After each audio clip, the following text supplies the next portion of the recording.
अस्सलाम वालेकुम dear students, कैसे हैं आप सब लोग। उम्मीद है सब लोग ठीक ठाक होंगे और अपने एग्ज़ाम्स की तैयारियों में और साथ ही साथ रोज़ों में मसरूफ़ होंगे। दूसरा अशरा शुरू हो चुका है और आप लोगों का दूसरा पेपर है मैथ्स का। आप लोगों की तैयारी के लिए और आप लोगों की आसानी के लिए अभी इस टाइम मैं आप लोगों के साथ फुल बुक पेपर जो है वो शेयर करने वाली हूँ। इससे ये होगा कि आप लोगों को पता चल जाएगा कि किस किस किस्म के सवालात आपसे पूछे जा सकते हैं और हो सकता है 80 से 90% चांसेस है कि इन्हीं में से सवालात आप लोगों से पूछे जाएं। उम्मीद हम यही कर सकते हैं और साथ साथ आप लोगों के लिए दुआ भी कर सकते हैं रोज़े की हालत में, और हम लोग दुआ करेंगे तो इंशाल्लाह ज़रूर कबूल होगी। हो सकता है कि इसी में से सवालात आप लोगों से पूछ लिए जाएं। तो अगर आप लोगों को ये सब क्वेश्चन आते हैं तो आप लोग समझ लें कि आपकी तैयारी 90% है। और अगर आप लोगों को अभी भी इनमें से कुछ क्वेश्चन नहीं आते तो आप लोग अपने इन क्वेश्चन को भी प्रिपेयर कर लें। बहुत इंपॉर्टेंट क्वेश्चन हैं सारे। फुल बुक पेपर देने का मकसद ये है कि आप लोग एक तरह से फुल बुक पेपर अपने पेपर से पहले ही एक दफ़ा अटेम्प्ट कर लें। तो आइए वीडियो स्टार्ट करते हैं विदाउट वेस्टिंग एनी टाइम। ये 10th क्लास के मैथमेटिक्स के इंपॉर्टेंट 3 क्वेश्चन हैं जो आप लोग प्रिपेयर कर सकते हैं, और ये इवनिंग मॉर्निंग दोनों शिफ्ट वाले कर सकते हैं और तमाम तर पंजाब बोर्ड वाले भी कर सकते हैं। मतलब पंजाब बोर्ड में Gujranwala board, Multan board, Sialkot board, Lahore board, Sahiwal board, Rawalpindi board, तमाम तर बोर्ड्स इंक्लूड हैं। तो फुल स्क्रीन देखिएगा और सवालात बहुत सारे हैं तो आप लोग फुल स्क्रीन पे देख रहे हैं। तो मैं हर क्वेश्चन को नहीं बता सकूंगी, बाकी क्वेश्चंस जो हैं आप एक दो बताऊंगी और बाकी क्वेश्चंस जो हैं आप लोग स्क्रीन पे देख सकते हैं।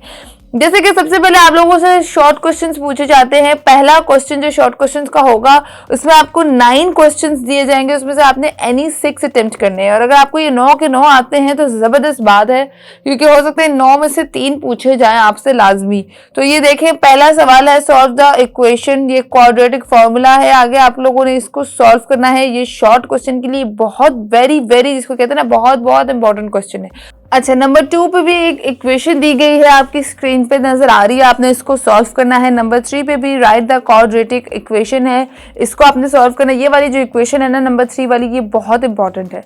ये लॉन्ग में भी शॉर्ट में भी कभी एग्जामिनर इनको लॉन्ग में भी दे देता है। तो ये आपने शॉर्ट में फिलहाल तो पूछी गई है, तो शॉर्ट के लिए आप लोगों ने इसको सॉल्व करके चेक करना है। उसके बाद फाइंड द वैल्यू ऑफ के इफ द रूट्स आर, आगे ये इक्वेशन है, आपने इसको सॉल्व करना है। उसके बाद नेक्स्ट है find the condition that the root of the equation.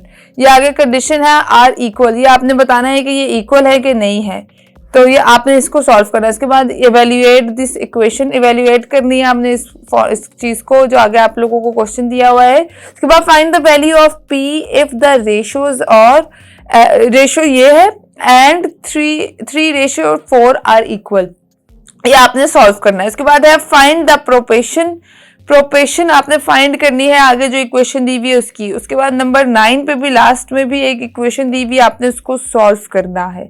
ये आपके पहला जो पार्ट है उसमें से आप लोगों से पूछा जाएगा। पहला जो पार्ट है आपके क्वेश्चन नंबर 3 का, जो क्वेश्चन नंबर 2 है आपका शॉर्ट क्वेश्चन का, वो क्वेश्चन नंबर 3 है आपके सब्जेक्टिव पेपर के अकॉर्डिंग। उसमें आपने रीसॉल्व इनटू पार्शियल फ्रैक्शन, उसके बाद है रीसॉल्व इनटू पार्शियल फ्रैक्शन अगेन। ये 2 पार्शियल फ्रैक्शन की इक्वेशंस है, ये आप लोगों ने सॉल्व करनी है। उसके बाद है if a is equals to ab and b is equals to cd then find ax b and bx a, ठीक है। उसके बाद है if a is equals to n and b is equals to w then find the value of b minus a। उसके बाद है find a and b if, आगे ये दिया हुआ है 3 माइनस 2a और b minus 1 is equals to a minus 7 और 2b प्लस 5, ये आपने सॉल्व करना है। फाइंड a और b की वैल्यू फाइंड करनी है। उसके बाद है if l is equals to abc m is equals to 3 4 then find 2 binary relation of l into m and m into l, ठीक है। उसके बाद है if set m has 5 element then find the number of binary relation in m। उसके बाद है define arithmetic means, geometric means and harmonic mean, mode and medium, ठीक है। ये बहुत इंपॉर्टेंट डेफिनेशंस हैं, ये आप लोगों ने लाजमी कर लेनी है। उसके बाद है the salaries of 5 teachers in rupees are as follows. ये मतलब आगे सैलरीज लिखी हुई है तमाम तरह टीचर की, आपने इसमें रेंज फाइंड करनी है और एंड स्टैंडर्ड डेविएशन फाइंड करनी है। उसके बाद नीचे भी आपने स्टैंडर्ड डेविएशन को फाइंड करना है और आगे सेट्स ऑफ नंबर आप लोगों को दिए हुए हैं, वो आप लोग क्वेश्चन को स्क्रीन पे आराम से देख सकते हैं। उसके बाद आपका लास्ट पार्ट शॉर्ट क्वेश्चन का भी होता है, वो भी इसमें भी आपने 6 क्वेश्चन सॉल्व करने होते हैं। ईच क्वेश्चन 2 मार्क्स का होता है। इसमें कौन कौन से है ये देखें नीचे, convert each of the following two degree. ये जो आपको नीचे वैल्यूज दी हुई है, आगे वैल्यू दी गई है, इसको डिग्री में आपने कन्वर्ट करना है। उसके बाद है in a circle of radius 12 metre find the length of an arc which subtends a central angle θ1 और इसको आपने सॉल्व करना है, ठीक है। उसके बाद है ये in a circle of radius 12 metre find the length of an arc which subtends a central angle θ 1.5 radian, ठीक है, इसको सॉल्व करना है। उसके बाद है if cos θ is equal to ये वैल्यू है and terminal arm of an angle θ is in quadrant 2 find the value of the remaining trigonometric function, ठीक है। उसके बाद नीचे है a rocket is launched and climbed at a constant angle of 80 degree.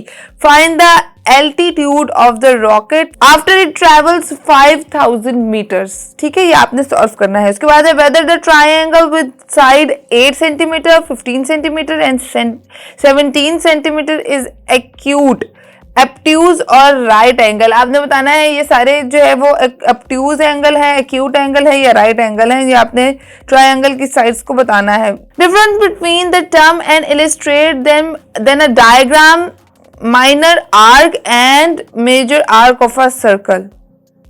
आपने difference बताना है टर्म और इलिस्ट्रेट में, और देन आपने माइनर आर्क और major arc of a circle की डायग्राम जो है वो ड्रॉ करनी है, ठीक है। Show that greatest chord in a circle is its diameter, ठीक है, आपने डायग्राम के थ्रू ही शो करनी है, ठीक है। If chords of circles make central angle of 180 degree then what is the length of a chord, ठीक है। उसके बाद है construct a triangle whose sides are 3 centimetre, 4 centimetre and 5 centimetre.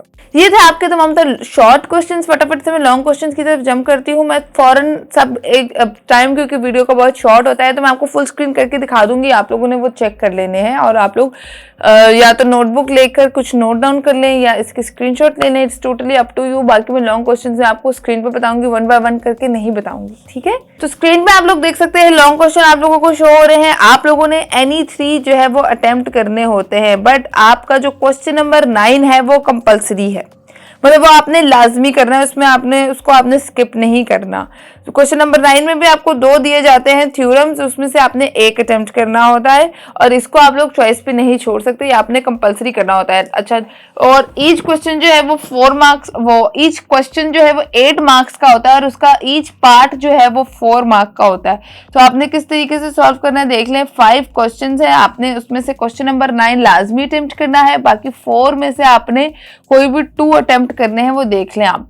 तो ये एक आप देख सकते हैं ऊपर सबसे पहला पार्ट भी एक सॉल्व द इक्वेशन है। उसके बाद है नीचे जो इसका पार्ट है सेकंड, वो है if alpha beta are the roots of the equation this from the equation whose roots are this. तो आपने इसको सॉल्व करना है, देख सकते हैं अपनी स्क्रीन पे। उसके बाद नेक्स्ट क्वेश्चन में भी इक्वेशंस दी गई हैं, आपने फाइंड करनी है, आर की वैल्यू फाइंड करनी है, और आगे आप लोगों को उसकी वैल्यूज दी हुई है, हमने आर को फाइंड करना है। उसके बाद नेक्स्ट इसका पार्ट जो है वो भी यही है, resolve into a partial fraction. इसको आपने इस इक्वेशन को आपने पार्शियल फ्रैक्शन में रिजॉल्व करना है। उसके बाद नंबर 7 वाला जो क्वेश्चन है, मतलब आपका जो तीसरा लॉन्ग क्वेश्चन है, वो यही है, if L is equals to this and M is equals to this then find 2 binary relation in each. ठीक है, आपने इसके बाइनरी रिलेशन फाइंड करने हैं। उसके बाद बी पार्ट में भी यही है, find the arithmetic mean by the direct method for the following sets of data. तो ये आप लोगों को दिया हुआ, अपने अरिथमेटिक मीन को जो है उसमें डायरेक्ट मेथड में जो है वो सेट ऑफ डाटा आप लोगों को दिया हुआ, उसको सॉल्व करना है। ठीक है, उसके बाद है नंबर 8 वाला जो लास्ट आपका लॉन्ग क्वेश्चन है, क्योंकि 9 वाला तो मस्ट अटेम्प्ट है और लास्ट वाला जो है 8 है, जो आपका चौथा क्वेश्चन है जिसपे आप लोग चॉइस पे छोड़ सकते हैं। वो क्या है वो देखें, the given point P lies on the terminal side of a theta. Find quadrant of theta and all 6 trigonometric ratios. ठीक है, आगे रेशियो दी हुई है, √1 है और 2 का है। तो आगे उसके बाद इसका B पार्ट है, about a circle of a radius 3.5 centimetre describe a regular hexagon. ठीक है, ये आपके पास 4 क्वेश्चंस हो गए लॉन्ग। उसके बाद जो 9 वाले हैं वो थ्योरम्स हैं, जो आप लोग स्क्रीन पे देख सकते हैं, उसमें से आपने कोई भी एक थ्योरम अटेम्प्ट करना है। तो आप अपनी स्क्रीन पे देख ले, prove that a straight line drawn by the centre of a circle to bisect a code which is not a diameter is perpendicular to a code. ये एक है। उसके बाद नेक्स्ट है, prove that the measure of a central angle of a minor arc of a circle is double that the angle of subtended by the corresponding major arc. तो ये हो गया आपके लॉन्ग और शॉर्ट और थ्योरम के full paper. I hope ये video आप लोगों के लिए यूजफुल और इन्फॉर्मेटिव साबित हो। वीडियो थोड़ी लेंथी हो गई है क्योंकि क्वेश्चन मुझे सारे नहीं बोलने चाहिए थे, मुझे आप लोगों को स्क्रीन पे दिखा देने चाहिए थे, बट चले आप लोगों की हेल्प हो जाए इससे क्या बेहतर है। वीडियो पसंद आए तो थम्स अप करना मत भूलिएगा। मुझे तो इजाजत, अल्लाह निगहबान। अल्लाह आप लोगों को कामयाब करे, दुआएं ही होती है आप लोगों के लिए। रोज़ी की हालत में आप लोग भी मेरे लिए दुआ कीजिएगा। मुझे तो इजाजत, अल्लाह हाफिज।